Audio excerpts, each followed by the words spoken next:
What's good, people? It's your boy Icarus Gray, and Ranking of Kings, it's perfect. Before we get into the video, make sure you hit the like, hit the subscribe, and hit the bell so you can be notified for the next Gray Area anime video. Let's do this. So I finally jumped on the hype train that is Ranking of Kings, and yo, wow. To say that this anime has figured out the Rubik's Cube to the complexity of emotions is kind of an understatement. And in my fashion, to say that this anime is wholesome is also an understatement. Y'all, I just don't know what to do with myself.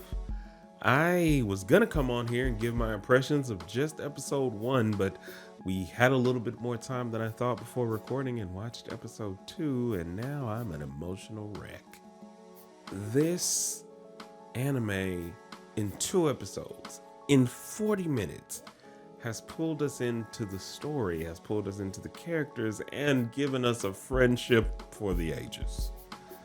Kage, you're the real Hokage. See what? Nope. But nonetheless, I didn't know at all what to expect. It's like Studio Ghibli met with Mob Psycho and decided to do their own version of a fairy tale. It's like a peanut butter and banana sandwich. It doesn't seem like they should go together, and I don't eat those things, but I hear they pair very well, much like this anime. The story is about a young kid named Baji who's going to one day be the king of his nation, and here's where they give you all the feels. He's deaf and mute, and in spite of that, he's still a shonen protagonist in terms of his never giving up spirit. He just seems like somebody you want to root for. Of course, they set this up in a very Cinderella-esque way, in the sense that he has a stepbrother, or rather a half-brother, who seems to already want the throne. There's a queen who isn't his mom, who is very much so against him, and it seems like no one really understands him. And pardon me, I'm slightly sick.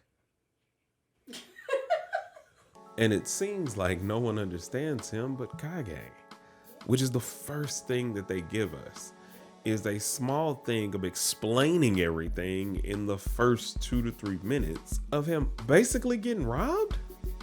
But he's so happy to be understood that he doesn't care. And there's just something wholesome about this.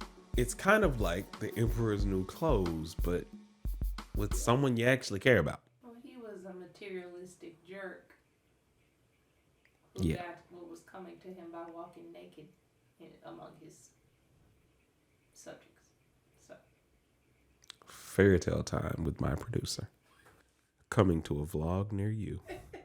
I have no idea why I put this off for so long, but I'm kind of glad I did, because now I get to binge watch it. It literally hit every part of my heart in even the intro.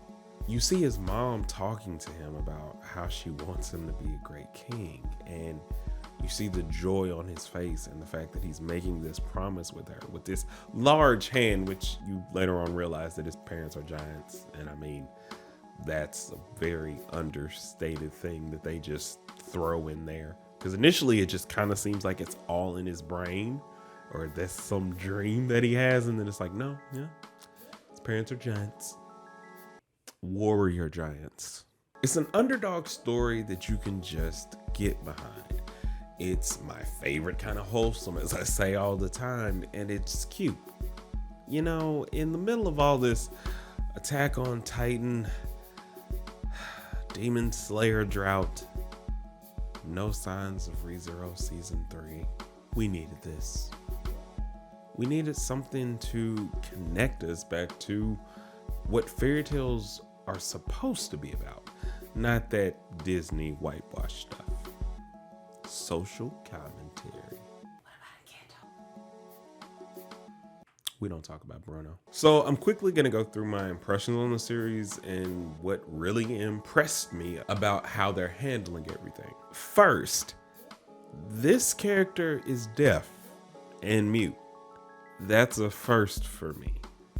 It's a first in the sense that I think they're taking a huge leap in how they're approaching this.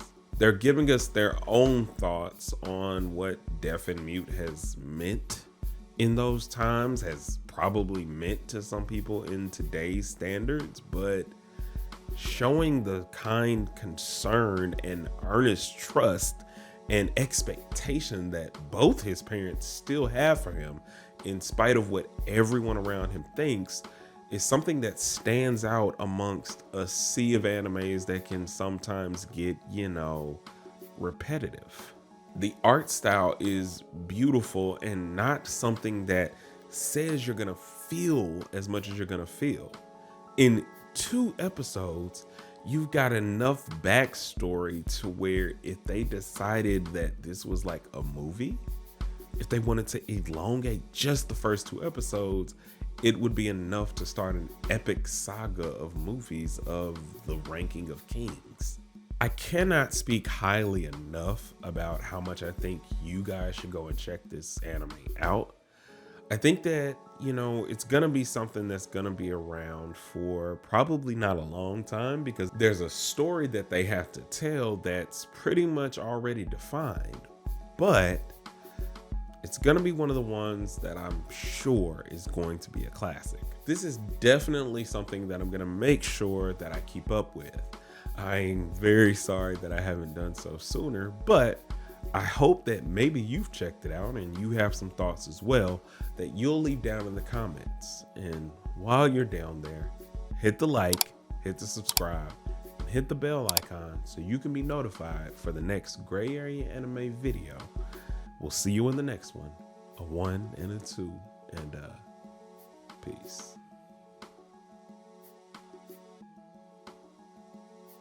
Ah!